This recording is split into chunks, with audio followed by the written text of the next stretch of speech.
훔친 게 맞냐? 왜 훔쳤냐? 훔친 이 물건 어떻게 했냐? 보통 이게 포인트겠죠? 네.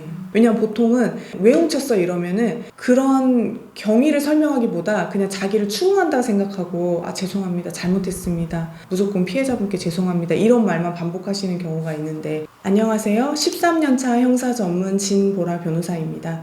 오늘은 절도죄에 대해서 설명을 드릴 건데요.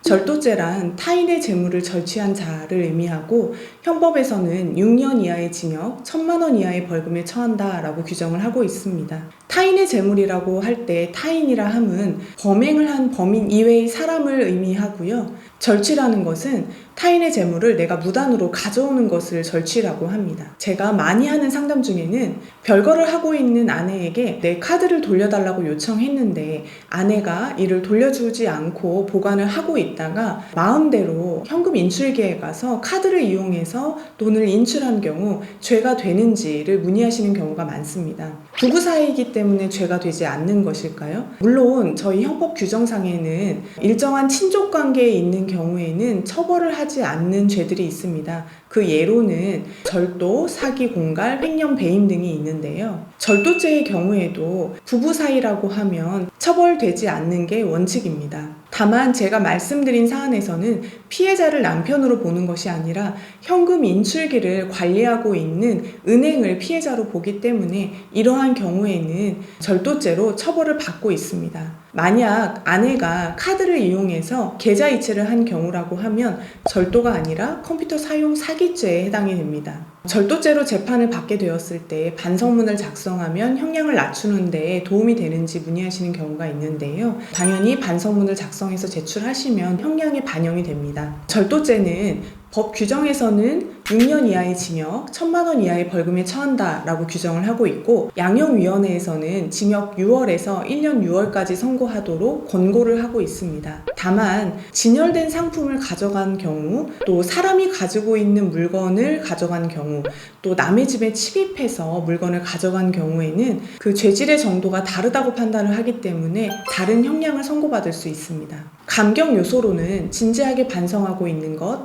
또 형사처벌 전력이 없는 것, 또 피해자와 합의한 경우, 또는 상당 부분 피해 회복이 된 경우, 또 생계형 범죄인 경우 등을 두고 있는데요. 반성문을 작성하시면서 이 사건에 대해서 내 잘못을 인정하고 반성을 하고 있으며, 생계비가 모자라서 절도를 하게 되었고 실제로 절도를 한 다음에 생계비 또는 학비나 치료비로 사용했다라는 점을 작성해서 제출하시면 됩니다. 다만 이러한 경우에는 내용만 가지고 인정받을 수 있는 것은 아니고 실제로 지출하신 그 내역도 증거서류로 함께 첨부해서 제출하셔야 합니다.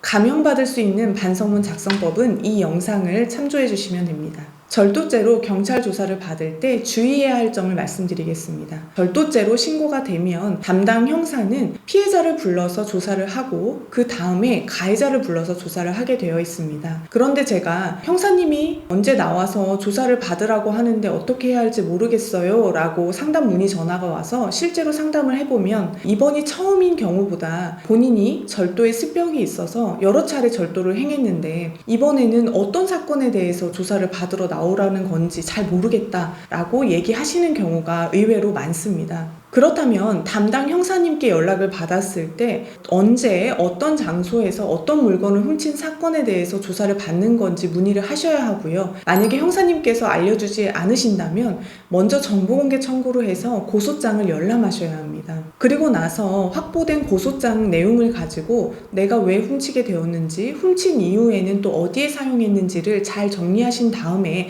나가서 진술을 하셔야 하는데요. 정리를 하지 않고 경찰서에 나가서 그냥 조사를 받게 되면 지금 형사가 얘기하는 게 지난주에 훔친 물건을 얘기하는지 며칠 전에 훔친 거를 얘기하는지 헷갈려서 수사관 입장에서 횡설수설하는 것처럼 들리는 말만 할 수가 있고, 최악의 경우에는 다른 죄를 자백하는 경우가 생길 수도 있습니다.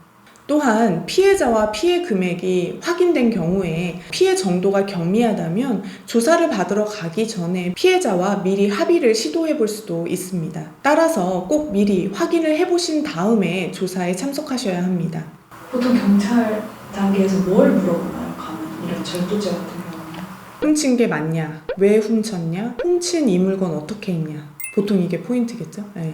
그럼 만약에 이제 우리 아까 얘기했던 감형 사유 중에 생계형 범죄인 경우에 감형될 수 있다라는 게 있는데 이제 그 부분에 대해서 생계비가 모자라서 이거를 물건을 훔치게 됐다라고 이제 얘기를 하게끔 설명을 드리고, 왜냐면 보통은 왜 훔쳤어 이러면은 그런 경위를 설명하기보다 그냥 자기를 추궁한다 생각하고 죄송합니다, 잘못했습니다, 무조건 피해자분께 죄송합니다 이런 말만 반복하시는 경우가 있는데, 물론 그 말도 해야겠지만 그 질문에는 내가 왜 훔치게 되었는지에 대해서 뭔가 나한테 유리한 상황이 있으면 설명을 해주시는 게 맞거든요. 그런 부분을 이제 설명하시게끔 하고 있고, 항상 말씀드리는 게 말보다 증거가 있는 게 훨씬 이제 중요하기 때문에 관련해서 증거가 있다면, 예를 들어서 돈을 훔쳐왔고 내가 그거를 월세를 내는데 썼다든지, 뭐 돈을 훔쳐와서 내 통장에 입금해서 그거를 집 주인한테 이체한 내역이 있다든지 이런 게 있다라고 하면 그 내역을 출력해서 가져가서 제출하면서 설명을 하면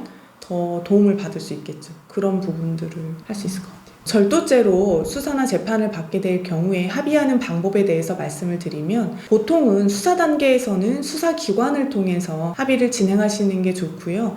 만약에 피해가 경미한 경우에는 직접 찾아가서 사죄를 드리고 합의를 하시는 경우가 가장 좋습니다. 검찰 단계에 이르기까지 합의가 되지 않았다면 형사 조정 절차를 밟고 싶다라고 담당 검사님께 신청을 하시고 형사 조정 절차를 통해서 합의를 하실 수도 있습니다. 보통 절도죄의 경우에는 피해를 본 금액만큼, 즉 물건의 가치만큼 상대방에게 합의금으로 지급하고 합의하는 경우가 많습니다. 다른 범죄의 경우에는 위자료라고 해서 추가적인 금액을 요구하는 경우가 많지만, 절도죄의 경우에는 보통 그 금액만큼만 지불하고 합의가 이루어집니다. 절도죄로 수사와 재판을 받게 되었을 경우에 변호사의 도움을 받을 수 있는 부분을 말씀드리겠습니다. 사건 초기에 변호사의 상담을 진행하게 되면 먼저 정보공개 청구를 해서 고소장을 확보한 다음 고소장 내용을 중심으로 이후에 이루어질 조사에서 어떻게 진술하면 좋을지를 변호사와 함께 상의해서 결정할 수 있습니다. 또한 실제로 조사를 받는 과정에서도 변호사가 동석해서 미리 정리한 내용대로 진술을 하지 못하는 경우에 도움을 받을 수 있고, 예상하지 못한 질문을 받았을 경우에도 변호사와 상의 후에 진술을 할 수 있습니다. 또한 가장 중요한 것은 조사를 다 마친 후에 조서를 검토하는 일인데요. 변호사와 함께 조서를 검토하면서 내가 말한 대로 적혀져 있는지, 또 내가 말을 했는데 적히지 않은 부분이 있다면 수정하거나 추가하는 것을 변호사와 함께 하실 수 있습니다. 또한 피해자 측과의 합의도 변호사를 통해서 하실 수 있는데요. 합의를 시도하면서 피해자의 감정을 더 상하게 해서 합의를 그르치거나 통상보다 과도한 금액으로 합의할 가능성을 낮출 수도 있습니다. 만약에 피해자 측에서 과도한 합의 금액을 요구하는 경우에 담당 변호사가 통상의 경우에는 어떤 것을 기준으로 해서 합의 금액이 정해지는지 설명을 하거나, 또 이러한 사건에서 합의가 이루어지지 않아서 이후에 민사소송이 진행됐을 경우에 법원에서 보통 어떠한 금액이 선고되는지를 설명해서 객관적으로 적정한 선의 금액 선에서 합의를 볼 수 있게끔 도와드릴 수 있습니다. 또한 감형받을 수 있는 자료를 함께 찾아서 제출하고 반성문에 대한 검토를 받은 후에 제출을 하도록 돕고 있는데요. 그러므로 사건 초기부터 변호사를 선임하여 잘 대응하셔서 도움을 받으시길 바랍니다. 오늘은 절도죄에 대해서 설명을 드렸는데요. 도움이 필요하신 분은 상담 전화로 문의 주세요.